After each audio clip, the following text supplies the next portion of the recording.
Galaxy News Hour Live। आगामी आर्थिक वर्षको बजेटमा सरकारले सामाजिक सुरक्षा भत्ता पाउनेको उमेर हद घटाउने तयारी गरिरहेको छ। यसले लाभग्राही ज्येष्ठ नागरिकको संख्या करिब 11 लाख थपिने र राज्य कोषमा वार्षिक कम्तीमा 40 अर्बको वित्तीय भार बढ्ने देखिन्छ।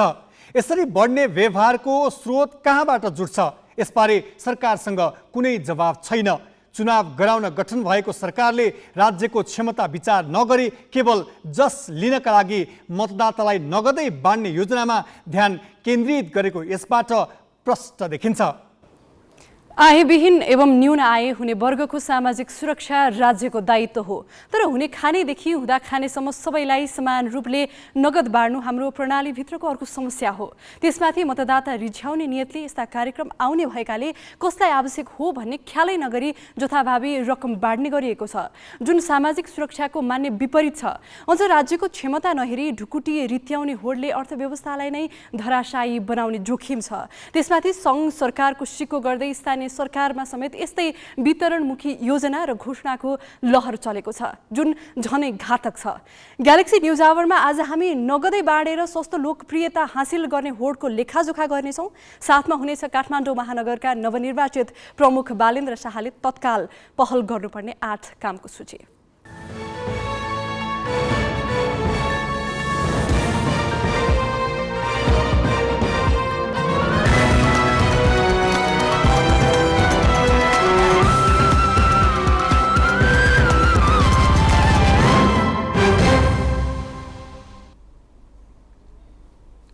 नमस्कार, यो हो ग्यालेक्सी न्यूज आवर। सुरुमा हेडलाइन्स।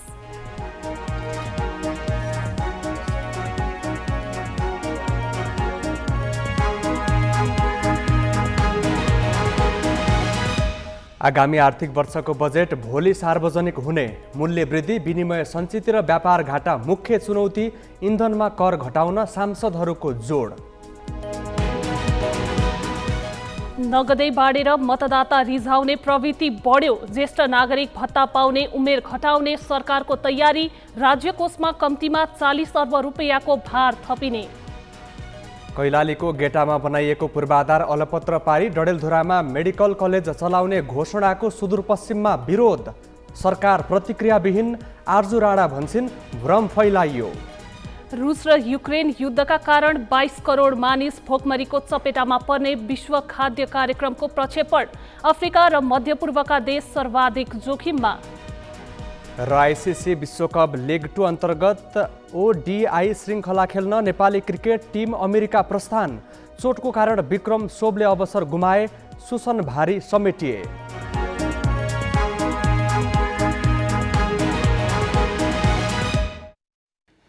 सरकारले आगामी आर्थिक वर्ष 2079-80 का लागि भोलि संसदमा बजेट प्रस्तुत गर्दैछ। अर्थतन्त्रका अधिकांश सूचक नकारात्मक रहेका बेला सरकारले ल्याउन लागेको बजेटलाई महत्त्वका साथ हेरिएको छ।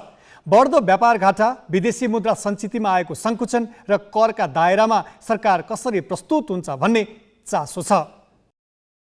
यस्तै विश्वव्यापी रूपमा पेट्रोलियम पदार्थमा भएको मूल्य वृद्धिले नेपालको अर्थतन्त्रमाथि थोपरेको चुनौतीलाई बजेटले कसरी सम्बोधन गर्छ भन्ने पनि चासो देखिन्छ।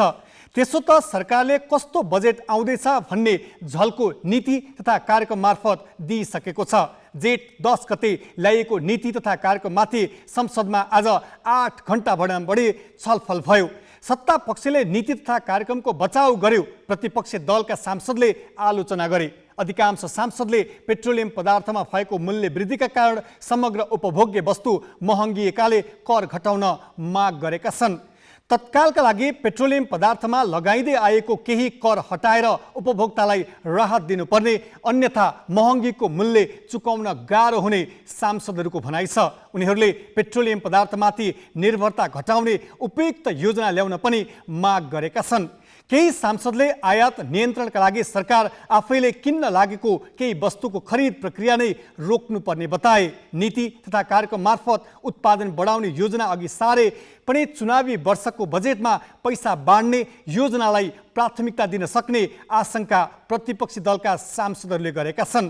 प्रधानमन्त्री शेरबहादुर देउवाले बाह्य कारण भएको मूल्य वृद्धि नियन्त्रणका लागि सरकार गम्भीर रहेको जवाफ दिएका छन्। उनले आर्थिक पुनरुत्थानका कार्यक्रम ल्याउन जनजीवन सामान्य बनाउने भनेका छन्। देउवाले परराष्ट्र नीतिमा आशंका नगर्न र चीन विरुद्ध नेपाली भूमि प्रयोग हुन नदिने बताए। इपिजी प्रतिवेदनबारे देउवाले एमाले अध्यक्ष केपी ओलीसँग नै प्रतिप्रश्न गरेका थिए। सरकारले नयाँ बजेट मार्फत सामाजिक सुरक्षा भत्ता पाउने नागरिकको उमेर हद घटाउने योजना अघि सार्दैछ। प्रतिनिधि सभा र प्रदेशसभाको आसन्न निर्वाचनलाई प्रभावित पार्न पैसा बाँड्ने योजनामा सरकार बढी सक्रिय देखिन्छ। लोक रिझ्याइको यस्तो अभ्यासले मुलुकलाई भविष्यमा ठूलो ऋणको पासोमा पार्न सक्ने जोखिम एकातिर छ भने विकास निर्माणमा लगानी गर्ने पैसा नगद बाँडेर सिध्याउँदा पूर्वाधार निर्माणमा राज्यको लगानी कमजोर हुन सक्छ। प्रधानमन्त्री शेरबहादुर देउवाले वृद्ध भत्ता पाउने उमेरलाई 70 वर्षबाट घटाएर 65 वर्षमा झार्ने विषय जुनसुकै हालतमा बजेटमा ल्याउन अर्थमन्त्री जनार्दन शर्मालाई निर्देशन दिएको केही विश्वस्त स्रोतले पुष्टि गरेका छन्। यो उनको नयाँ कदम चाहिँ होइन। यसअघि पनि 10 माघ 2074मा देउवा नेतृत्वकै सरकारले यो निर्णय गरिसकेको थियो। त्यस बखत प्रतिनिधि सभा निर्वाचनमा एमाले र माओवादीले बहुमत ल्याएपछि देउवाले सरकारबाट जाँदा जाँदै ज्येष्ठ नागरिक भत्ता पाउने उमेर 65 वर्षमा झार्ने र भूकम्प पीडितलाई प्रति परिवार थप 1 लाख अनुदान दिने निर्णय गरेको थियो। तर उक्त निर्णय कार्यान्वयन नहुँदै केपी ओलीको प्रधानमन्त्रीत्वमा नयाँ सरकार बन्यो। उनका अर्थमन्त्री युवराज खतिवडाले यी दुवै निर्णय कार्यान्वयन गर्न सरकारको ढुकुटीमा पैसै नभएको भनेपछि सरकारले दुवै निर्णय खारेज गर्यो। त्यति मात्रै होइन, खतिवडा र ओलीले उमेर घटाउँदै राज्यको ढुकुटी रित्याउने खेल नलम्बियोस् भनेर सामाजिक सुरक्षा ऐन ल्याए। 2075 साल असोज 2 गते प्रमाणीकरण भएको यो ऐनले दलित र एकल महिला ज्येष्ठ नागरिकले 60 वर्ष उमेर पुगेपछि र अन्य ज्येष्ठ नागरिकले 70 वर्ष उमेर पुरा गरेपछि मात्रै वृद्ध भत्ता पाउने व्यवस्था गरेको छ। आर्थिक अवस्थाका आधारमा मात्रै ज्येष्ठ नागरिकलाई भत्ता दिनुपर्ने माग उठिरहे पनि सरकारले त्यतातिर ध्यानै दिएको छैन। सामाजिक सुरक्षा भत्तामा अहिले वार्षिक 1 खर्ब 3 अर्ब रुपियाँ हाराहारी खर्चिरहेको छ। अहिले 34,94,000ले सामाजिक सुरक्षा भत्ता पाइरहेका छन्। यसमध्ये 70 वर्ष नागेका ज्येष्ठ नागरिकको संख्या 12,69,000 छ। अहिले भनिए जस्तो 5 वर्ष उमेर घटाउने हो भने वृद्ध भत्ता पाउनेको संख्या 11 लाखभन्दा बढी थपिनेछन्। यसबाट राज्य कोषमाथि वार्षिक 53 अर्ब हाराहारी थप व्यवहार बढ्ने आकलन छ। तत्कालीन अर्थमन्त्री भरतमोहन अधिकारीले 2051 सालको बजेटमा 75 वर्ष उमेर पुगेका ज्येष्ठ नागरिकलाई मासिक 100 रुपियाँ सामाजिक सुरक्षा भत्ता दिने व्यवस्थाको सुरुवात गरेका थिए। 2056मा अर्थमन्त्री महेश आचार्यले त्यो रकम बढाएर 150 पुर्याए। 2061 सालमा भरतमोहन अधिकारी नै पुनः अर्थमन्त्री भए र यस्तो भत्ता बढाएर 175 पुर्याइदिए। 2065 सालमा अर्थमन्त्री बाबुराम भट्टराईले त एकैपटक झण्डै 3 गुणा बढाएर 500 बनाए। भत्ता बढाउने होडबाजीमा 2067 सालमा प्रधानमन्त्री माधव कुमार नेपालको मन्त्री परिषदले संसदबाट पारित बजेटको व्यवस्था संशोधन गरी 70 वर्ष उमेर पुगेका सबै ज्येष्ठ नागरिकलाई भत्ता दिने निर्णय गरियो।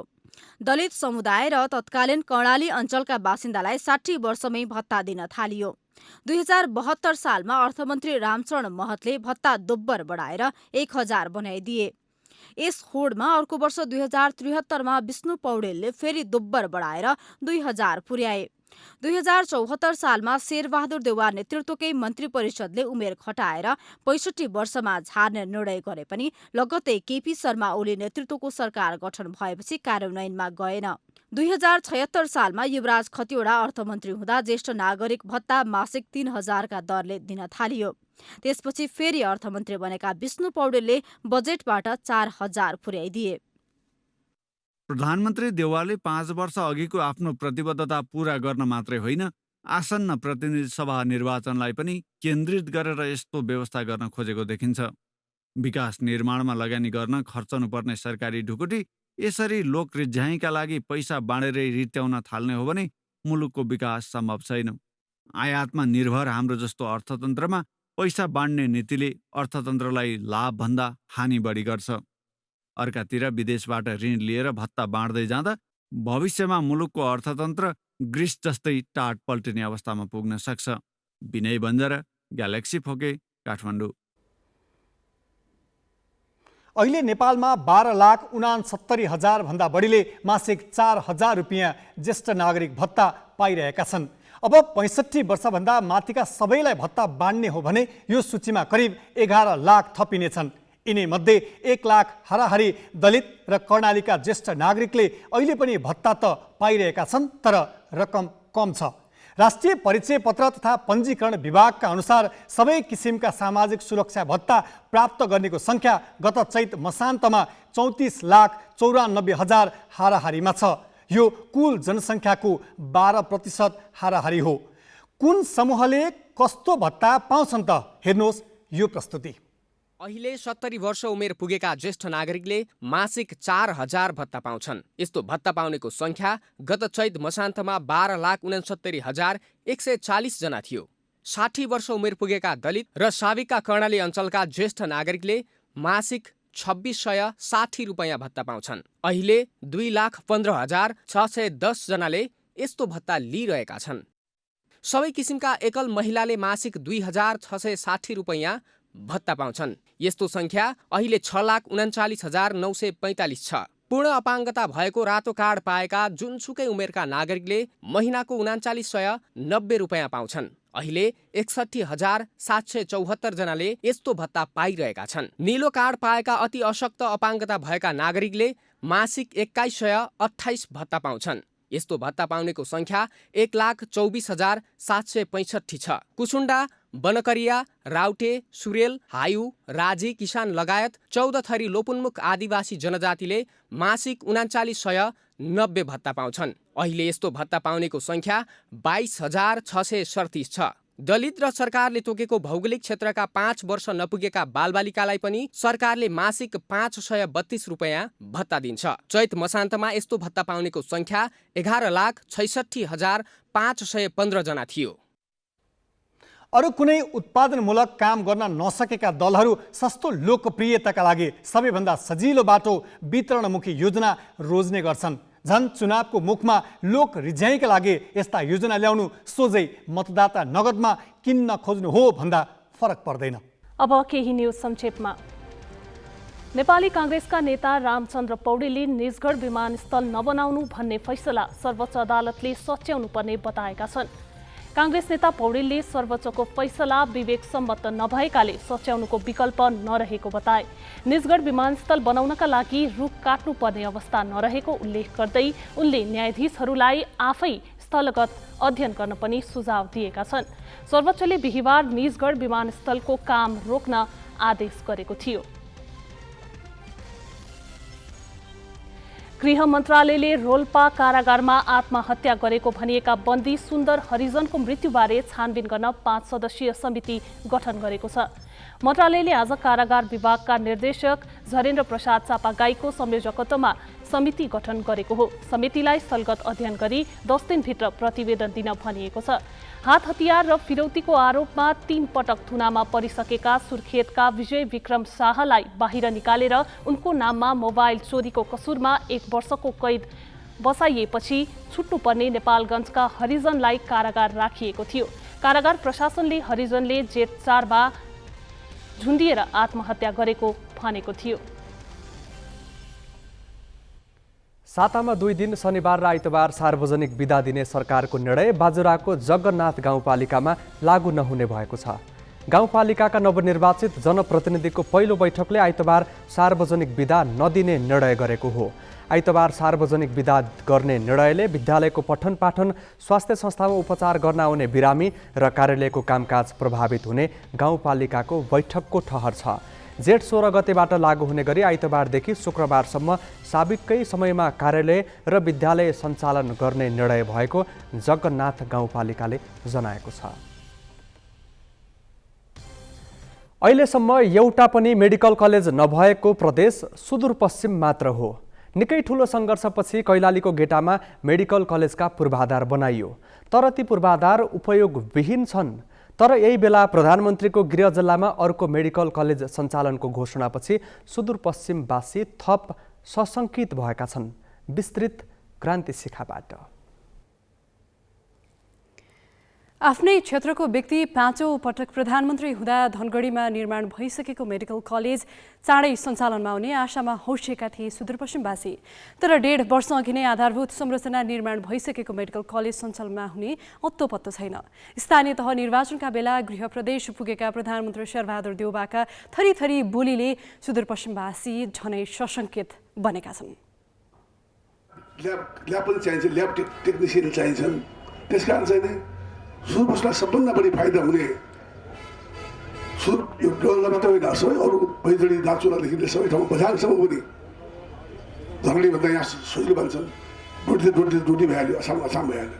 त्यसैले चाहिँ सबभन्दा बढी मेडिकल कलेज यहाँ बनाउन सकेका छौँ। सबैभन्दा बढी फेसिलिटी छिटो पुग्ने यहाँ। प्रदेश राजधानी डडेलधुरा सार्नेदेखि डडेलधुरामा मेडिकल कलेज बनाउने सम्मका प्रधानमन्त्रीका यी आश्वासन पत्यार लाग्दा छैनन्।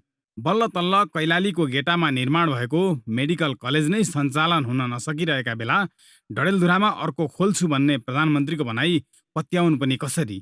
यस बीचमा कैयन आन्दोलन भए। ठुलो दबावका बावजुद ढिलै भए पनि भौतिक पूर्वाधारका काम सकिएका छन्।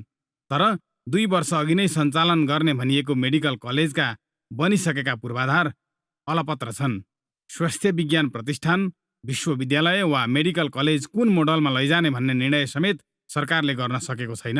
अब यो स्वास्थ्य मन्त्रालय र शिक्षा मन्त्रालय बिचको चाहिँ शिक्षा मन्त्रालयले चाहिँ तपाईँको चाहिँ त्यो भवनहरू चाहिँ निर्माण गरेको र अब प्रतिष्ठान अथवा युनिभर्सिटीमा जाँदाखेरि चाहिँ हामी स्वास्थ्य मन्त्रालय अन्तर्गतमा जाँदाखेरि चाहिँ त्यो बिचमा चाहिँ कुनै पेचिलो छ कि भन्ने अलिकता बुझाइ चाहिँ हो होइन। तर यो गेटामा चाहिँ के भयो भनेपछि चाहिँ तपाईँको स्ट्रक्चर तयार भयो, तर त्यसलाई कार्यान्वयन गर्नुपर्ने जुन चाहिँ बडी हुन्छ त्यो चाहिँ तयार नभएको हुनाले यो बढी विवादित भइरहेको अथवा यसले जुन गति लिनुपर्ने त्यो गति लिन नसकेको कि भन्ने हाम्रो चिकित्सकहरूको बुझाइ चाहिँ छ।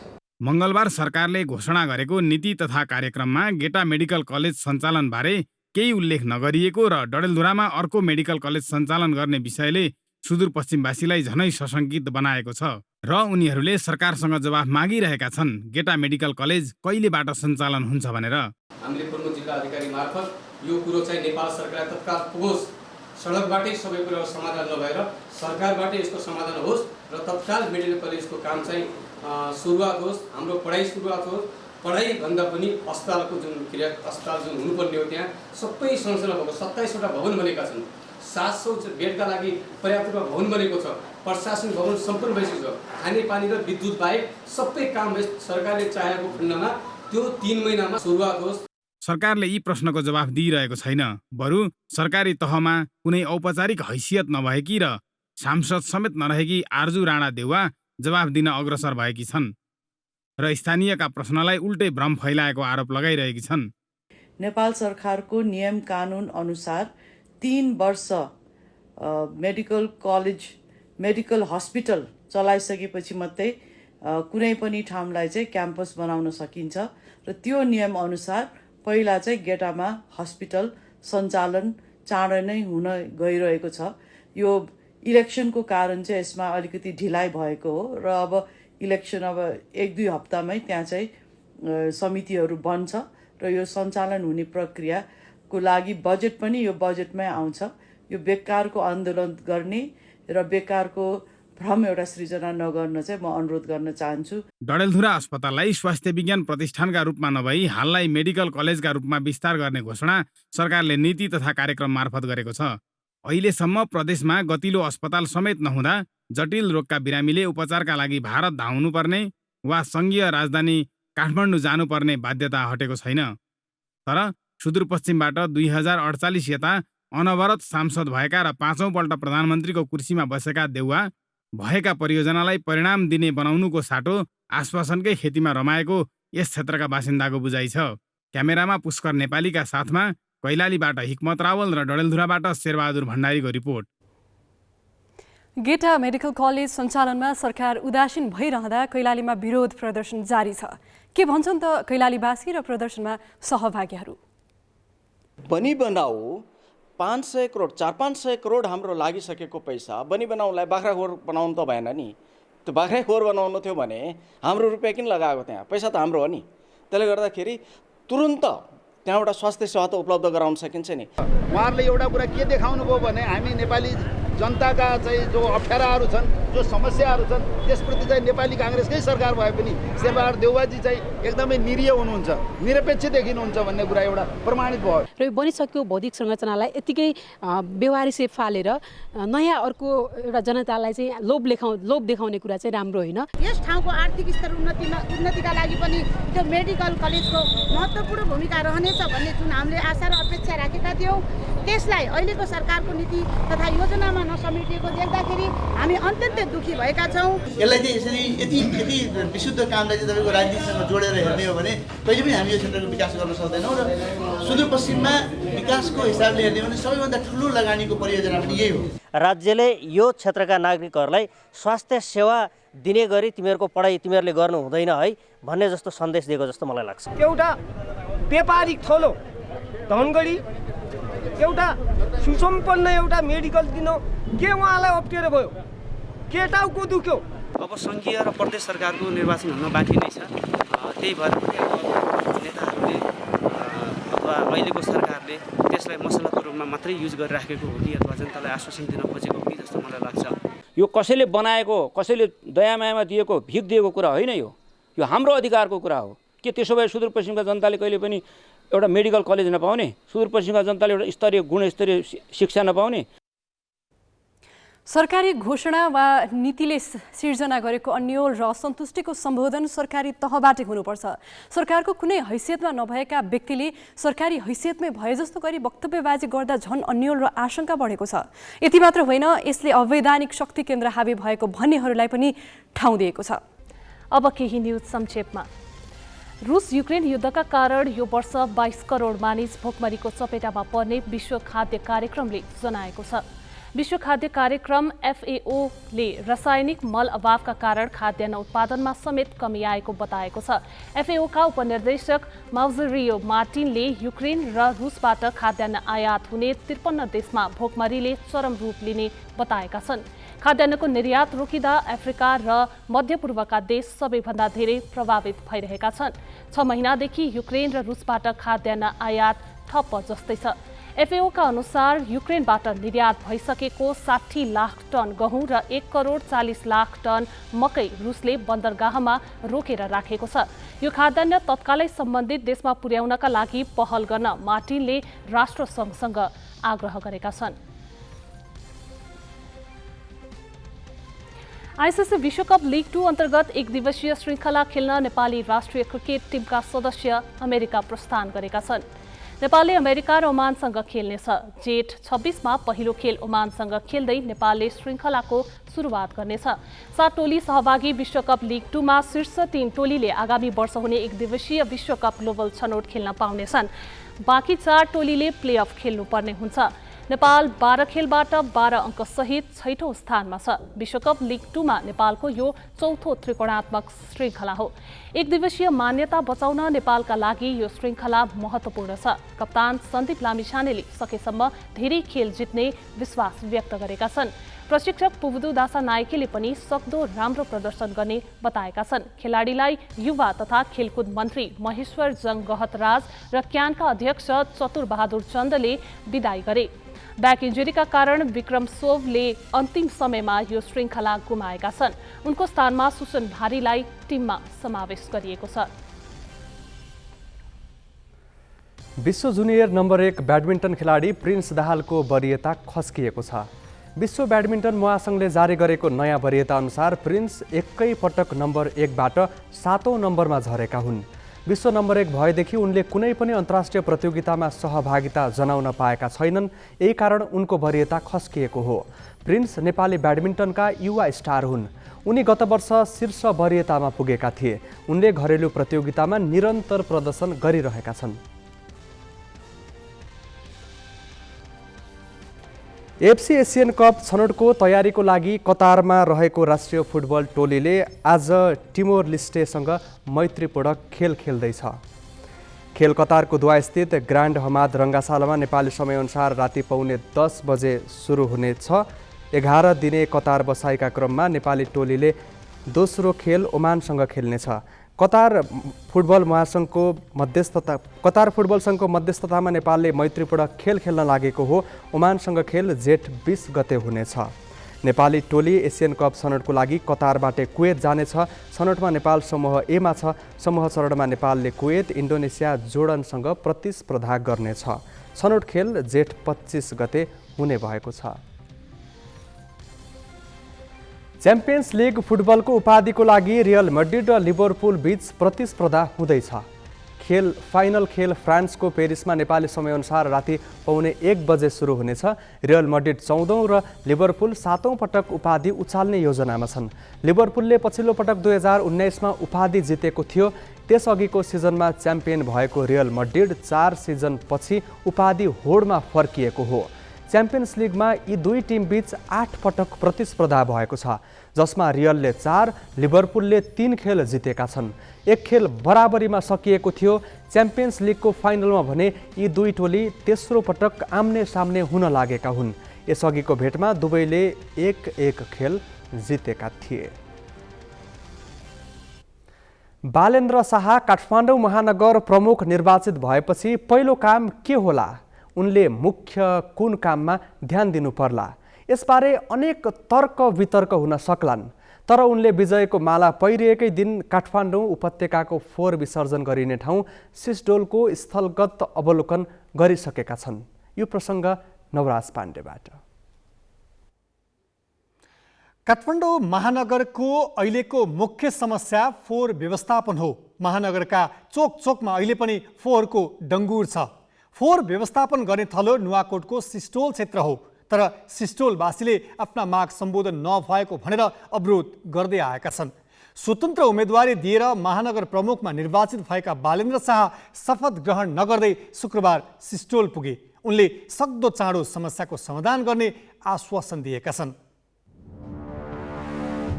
17 वर्ष अघि आलेटार क्षेत्रमा फोहोर लैजाँदा नुवाकोटका सिस्टोलवासीले फुलमालाले स्वागत गरेका थिए।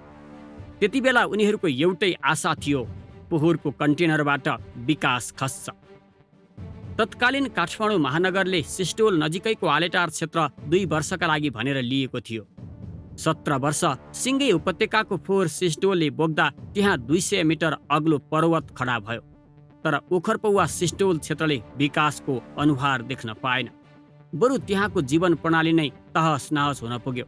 सिस्टोल क्षेत्र चिल गिद्धको बसोबास क्षेत्र मात्र होइन, रोगको कारखाना बन्यो। त्यहाँमाथि खोलो त्यही छ, खोल्बु खोला। हामी पहिला त्यही खोलाको पानी हामी खान्थ्यौँ, गाईबस्तुलाई खुवाउँथ्यौँ। त्यो पानीमा लिजेड चाहिँ 1 घट्टा जति पानी सल्ल त्यहीँबाट बगाइदिएको छ। अब त्यो खोलाको पानीमा हामीले अहिले खुट्टा चोप्दा पनि हाम्रो अब हरेक खटिरा आउने, दुनियाँ कुहिने हरेक भइरहेछ। समस्या जहाँको त्यहीँ छ। 17 वर्ष भयो, राज्यलाई कति कराउने कति यो गर्ने। अब हामी पीडितको पीडित, अब सुनाइ कहीँ पनि हुँदैन। अहिले सिस्टोलवासी र काठमाडौँ उपत्यकाका 17 पालिकाको द्वन्द्व उत्कर्षमा छ। अस्तव्यस्त सिस्टोल क्षेत्र त्यत्तिकै छाडेर पूर्वाधार नै तयार भइ नसकेको 2 किलोमिटर पर बन्चरे डाँडा क्षेत्रमा फोहोर खसाल्न थालेपछि स्थानीय क्रुद्ध छन्। फोहोरको दीर्घकालीन व्यवस्थापनका लागि भनेर तयार पारिएको बन्चरे डाँडा क्षेत्रमा सिस्टोलकै तवरले फोहोर खसाल्न थालेपछि स्थानीय असन्तुष्ट त छँदैछन्, उनीहरूले वर्षौंदेखि थातिरहेका माग पूरा गर्न पनि दबाब दिइरहेका छन्। काठमाडौँ महानगरका नवनिर्वाचित प्रमुख बालेन्द्र शाह शुक्रबार सिस्टोल क्षेत्र पुगे। फोहोरले आक्रान्त त्यहाँको जीवन, कुल्पु खोलाको दुर्दशा र नागरिकको क्रन्दन सुनेपछि उनले यथाशीघ्र समस्या समाधानको बाटो खोज्ने आश्वासन दिएका छन्। बालेन सरको मनोदशा मैले के पाएँ भने काठमाडौँवासी हामी सबै अपराधी हो। हामीले मान्छे मारिराखेका रहेछौँ। हामीले फोहोर यहाँ फ्याँक्ने, यहाँको जनतालाई हामीले मारिराखेका रहेछौँ। हामीले सजाय भोग्नुपर्छ भन्ने उहाँको यति मात्रै सुने क्या मैले, यति मात्रै भाव सुने, यति मात्रै सुने उहाँको कुरा। सिस्टोल पुगेर फर्किएपछि बालेन्द्र प्रमुखमा आफूसँग प्रतिस्पर्धा गरेका सुमन सायमी कहाँ पुगे। सायमीले पनि बालेन्द्रलाई फोहोरको समस्यामा गम्भीर भएको रूपमा पाएका छन्। उनीहरू बीच तत्कालका लागि फोहोर बन्चरे डाँडा लैजाने र दीर्घकालीन रूपमा फोहोरको परिमाण घटाउने बारे छलफल भएको छ। बालेनजी हिजो नै जानुभएको मैले समाचारमा हेरेको थिएँ, मैले न्युज हेरेँ, सोसियल मिडियामा हेरेको छु मैले।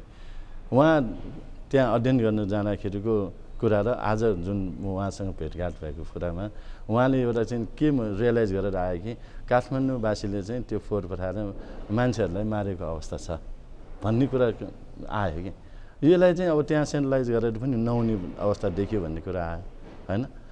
यसलाई चाहिँ अब डिसेन्ट्रलाइज गरेर चाहिँ मेसिन ल्याएर चाहिँ काम गर्नुपर्ने अवस्था आयो। एउटा कुरा त्यो भयो। अर्को मैले के सजेस्ट गरेँ भने उहाँलाई होइन यो फोहोर जुन घर घरबाट निस्किन्छ अब मल बनाउने कुराहरू छुटाउनु पर्ने कुराहरू छन्, अब डिस्पोज गर्नुपर्ने कुराहरू छन्, डम्प गर्नुपर्ने कुराहरू छन्। त्यो छुटाइदियो भने महानगरले चाहिँ जुन पैसा उठाइरहेछ होइन त्यो पैसा लिन्न भनेपछि त सो स्फुटै त्यो फोहोर छुटाएर राख्ने भयो। अहिले काठमाडौँ उपत्यकासहित 17 नगरपालिकाको 1045 मेट्रिक टन फोहोर दैनिक रूपमा सिस्टौल क्षेत्र जाने गरेको छ। अव्यवस्थित तवरले फोहोर फाल्दा सिस्टौल क्षेत्र निकै दुर्गन्धित भइसकेको छ। फोहोरको भरपर्दो व्यवस्थापन नभएसम्म खादा माला नपहिरिने बालेन्द्रको घोषणापछि स्थानीयमा पनि आशा पलाएको छ। क्यामेरामा रिके सिंहका साथमा अक्षर काका, ग्यालेक्सी फोके, काठमाडौँ। काठमाडौँ महानगर प्रमुखमा निर्वाचित भए लगतै बालेन्द्र शाहले फोहोर र व्यवस्थापनमा चासो देखाएका छन्। हुन पनि महानगरको जनस्वास्थ्य र सौन्दर्य दुवै हिसाबले फोहोर र प्रमुख चुनौती बनेको छ। यस्तै महानगरवासीका दैनन्दिनसँग सम्बन्धित मुख्य समस्या र चुनौती के छन् अनि तिनको समाधान कसरी गर्ने त विभिन्न विज्ञ तथा सरोकारवालासँगको कुराकानीपछि ग्यालेक्सी संवाददाता सुखा श्रेष्ठको यो प्रस्तुति हेरौँ। सुरुमा फोहोरकै कुरा गरौँ। सडक, गल्ली र चोकमा थुप्रिएको फोहोर अनि त्यसैमाथि भइरहने राजनीति हेर्ने हो भने काठमाडौँलाई सङ्घीय राजधानी अनि महानगर भन्नु पनि लाजमर्दो छ। अघिल्ला महानगर प्रमुखको स्मार्ट सिटी बनाउने घोषणा विफल भएको कुरा आजको काठमाडौँले प्रमाणित गर्छ। त्यसको ठुलो हिस्सा फोहोरले नै ओगटेको छ। कुहिने फोहोरलाई कम्पोस्ट मल र नकुहिनेलाई रिसाइकल गर्ने प्रविधि कुरामै सीमित भयो। नयाँ महानगर प्रमुखले कामयाबी प्रविधि र प्रणाली अपनाउन सके काठमाडौँमा देखिने परिवर्तन हुनेछ।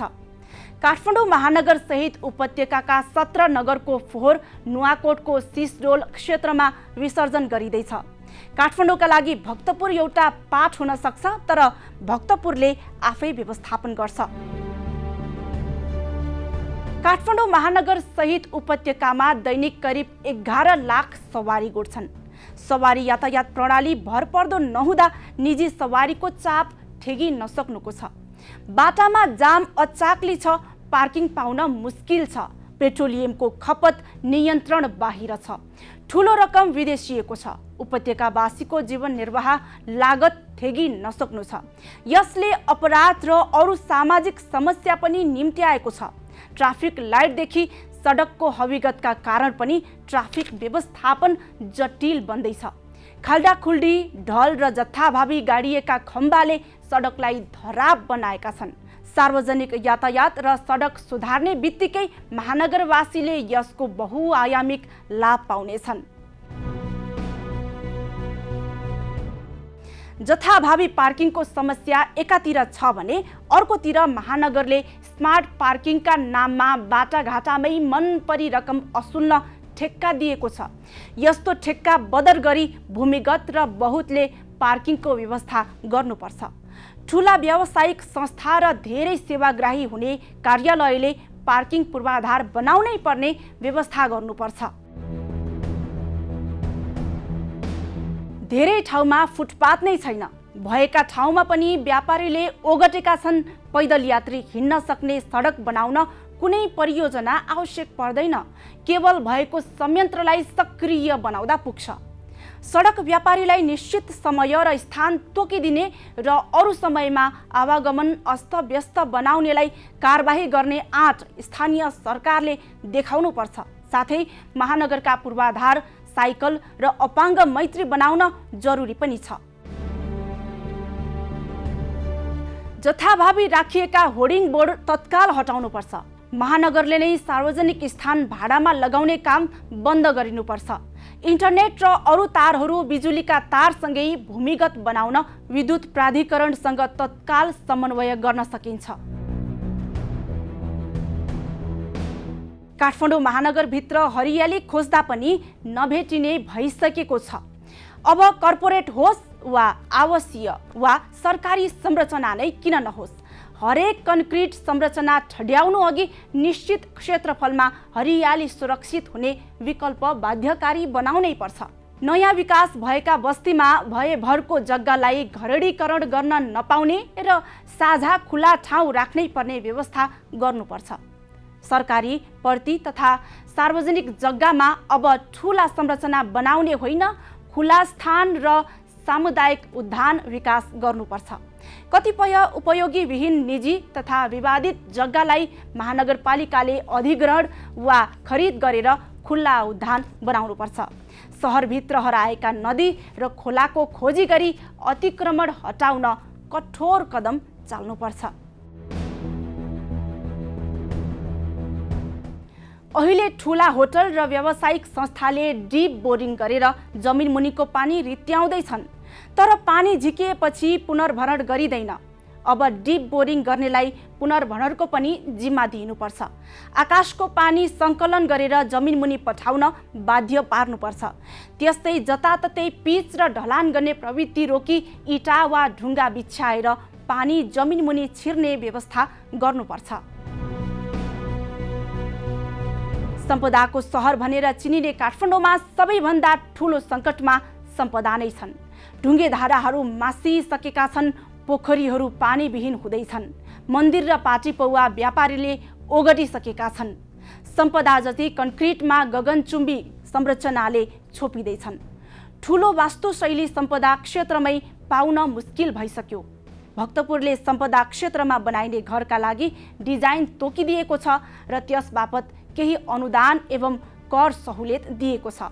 भक्तपुरमा जस्तै काठमाडौँले नै प्राचीन वास्तुशैली जोगाउने विशेष योजना ल्याउन आवश्यक छ। यति गर्न सके काठमाडौँ स्वच्छ, सुन्दर र सबैको निम्ति सुविधायुक्त नगर बन्न सक्नेछ। एउटा गैर सरकारी संस्थाले राजनीतिक पहुँचका आधारमा काठमाडौँको शङ्खरापुरमा 20 रोपनी जग्गामा भोगाधिकार पाउँछ। त्यही जग्गामा ज्येष्ठ नागरिक ग्राम बनाउने भनेर सरकारबाटै 6 करोड रुपियाँभन्दा बढी रकम राज्य कोषबाट लिन्छ। तर निर्माण सुरु भएको 9 वर्षसम्म न ज्येष्ठ नागरिक ग्राम बन्छ, न त सरकारबाट पाएको रकमको हिसाब पारदर्शी रूपमा सार्वजनिक गरिन्छ। सरकारले छानबिन गरी कारबाहीको दायरामा ल्याउनु पर्ने संस्थाका अध्यक्षलाई राज्यले नै राष्ट्रिय महिला आयोगको अध्यक्ष बनाएर पुरस्कृत गर्छ। त्यो संस्था हो सङ्कल्प नेपाल र त्यसका तत्कालीन अध्यक्ष हुन् कमला पराजुली। कतिसम्म भने सरकारले यस प्रकरणमा उपसचिव नेतृत्वको समिति बनाएर छानबिन गरे पनि प्रतिवेदन कहाँ छ भन्ने समेत अत्तो पत्तो छैन।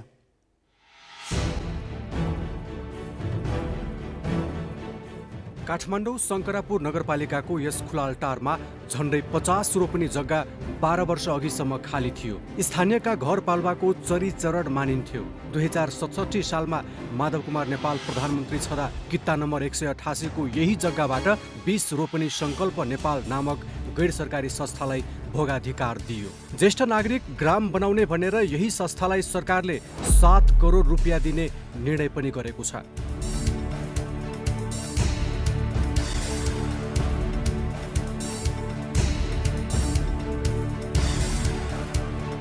के फाइदा हुन्छ त वृद्ध आश्रमले भन्दाखेरि तपाईँहरूलाई चाहिँ रोजगारीदेखि लिएर यहाँको वृद्धहरूलाई चाहिँ राख्ने कामदेखि लिएर सबै कुरा तपाईँलाई सुविधा हुन्छ भन्ने कुरा गर्नुभयो। पछि कुरा बुझ्दाखेरि त्यो चाहिँ होइन रहेछ। कस्तो रहेछ भन्दाखेरि त्यो अमेरिका, रसा, बेलायत, जापान बस्नेका जुन मम्मी बुबाहरू हुनुहुन्छ उहाँले हेर्न सक्नुहुन्न। मम्मी बुबा यहाँ हुनुहुन्छ, उहाँहरू वहाँ हुनुहुन्छ, हेर्न सक्नुहुन्न। त्यस्ताहरूसित 10 लाख 12 लाख रुपियाँ फन्ड लिने, उहाँलाई ल्याएर यहाँ राख्ने भन्दाखेरि पछि हामीलाई थाहा भयो कि यो अब हाम्रो पहुँचभन्दा बाहिर रहेछ, हामीले त्यो गर्न सक्दैनौँ। महिला बालबालिका तथा ज्येष्ठ नागरिक मन्त्रालयले सङ्कल्प नेपाललाई आर्थिक वर्ष 2070-71 मा 4 किस्तामा गरी 1-1 करोड र अर्को वर्ष 2 पटक गरेर थप 2 करोड 1 लाख रुपियाँ निकासा गरिएको छ। तर भवन निर्माणको काम हेर्दा करिब 25% मात्र गरेको देखिन्छ। रकम भने 90% भन्दा बढी खर्च भइसकेको छ। 3 वर्षमा निर्माण सक्ने भनिएको भवनले 9 वर्षमा समेत पूर्णता पाउन सकेको छैन। राज्य कोषको रकम सकियो, तर उक्त भवनको अवस्था भने यस्तो छ। हेर्नुहोस्, राज्य कोषको 6 करोड लिएर सामाजिक संस्थाले गरेको काम।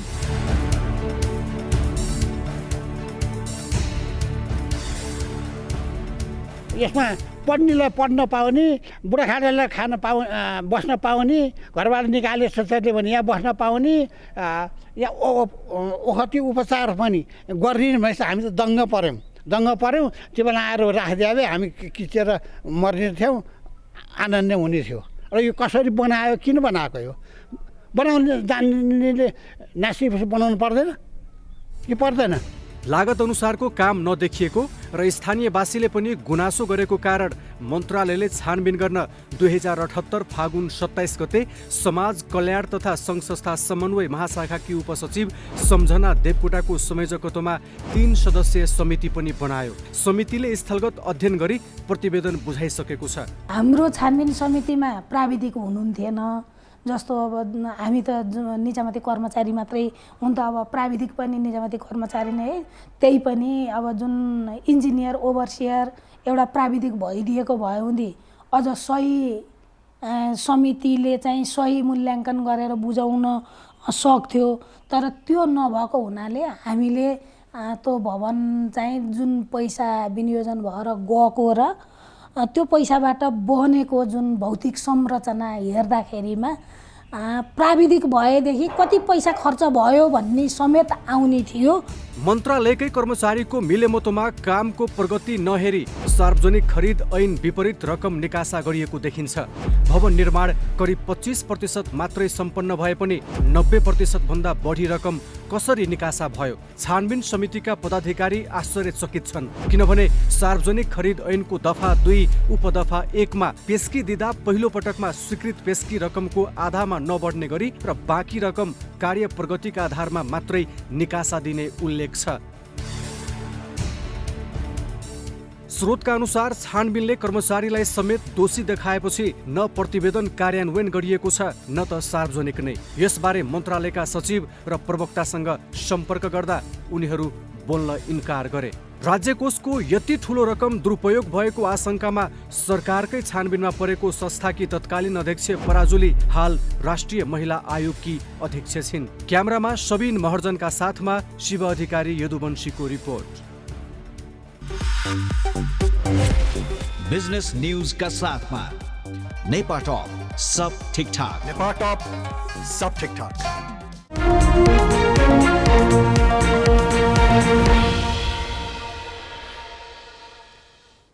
लगानीयोग्य रकम तरलतामा केही सुधार देखिन थाले पनि ब्याज दर घट्ने सङ्केत नदेखिँदा चुनावपछि पनि शेयर बजारमा गिरावट आयो। तर यो साता गिरावटमा ब्रेक लाग्यो। यसको एउटै कारण आइतबार सार्वजनिक हुन लागेको बजेट हो। मुद्रा तथा पुँजी बजारबारे बजेट मार्फत लिइने नीतिगत विषयले धेरै असर पार्ने भएपछि यो साता बजारमा खासै उतार चढाव नदेखिएको हो।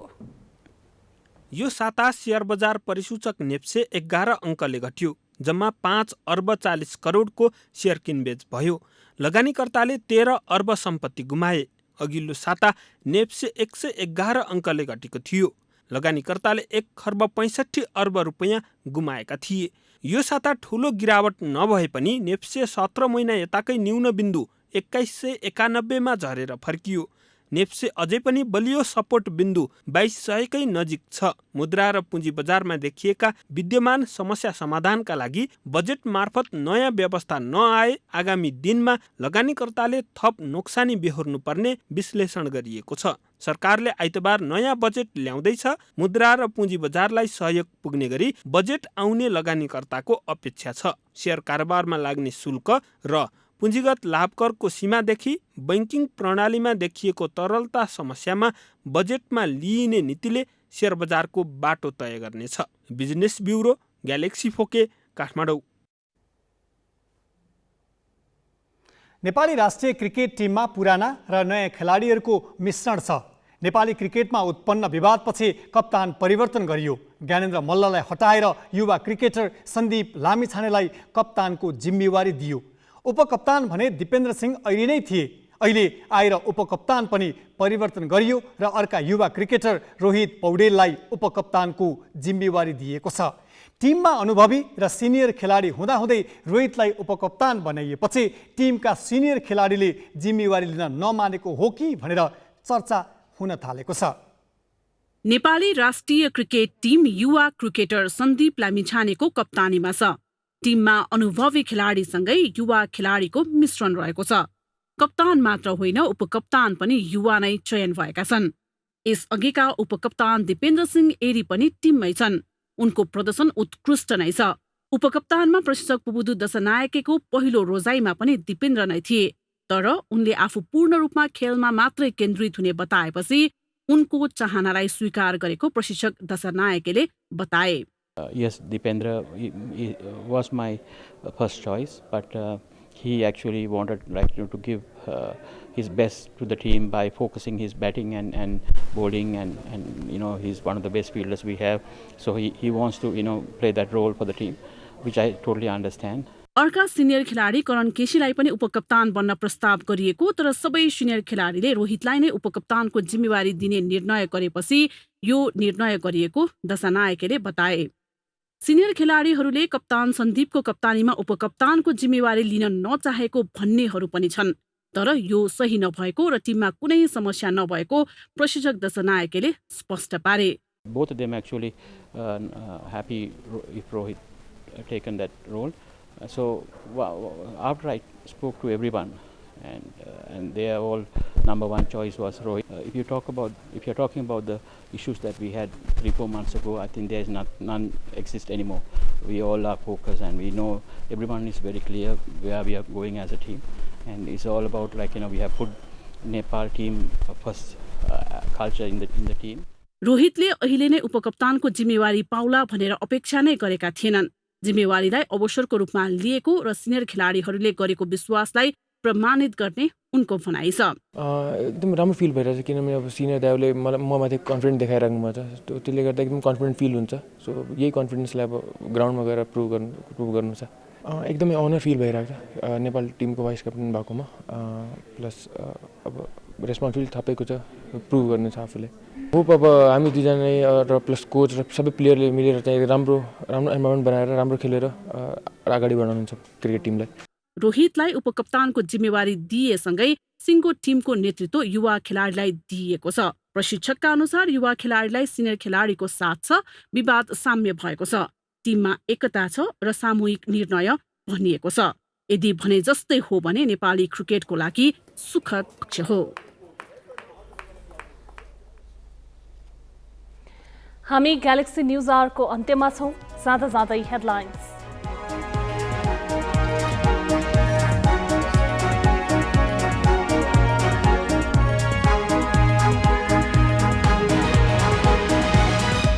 आगामी आर्थिक वर्षको बजेट भोलि सार्वजनिक हुने, मूल्य वृद्धि, विनिमय सञ्चित र व्यापार घाटा मुख्य चुनौती, इन्धनमा कर घटाउन सांसदहरूको जोड।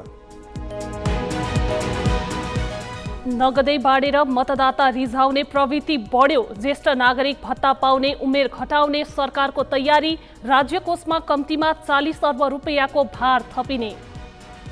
कैलालीको गेटामा बनाइएको पूर्वाधार अलपत्र पारी डडेलधुरामा मेडिकल कलेज चलाउने घोषणाको सुदूरपश्चिममा विरोध, सरकार प्रतिक्रियाविहीन, आर्जु राणा भन्छन् भ्रम फैलाइयो।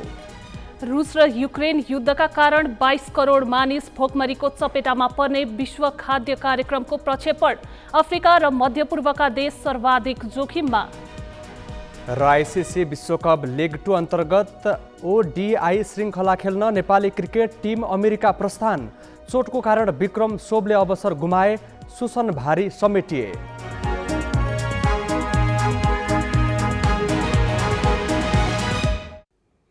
आजलाई ग्यालेक्सी न्यूज आवर सकियो। नमस्ते।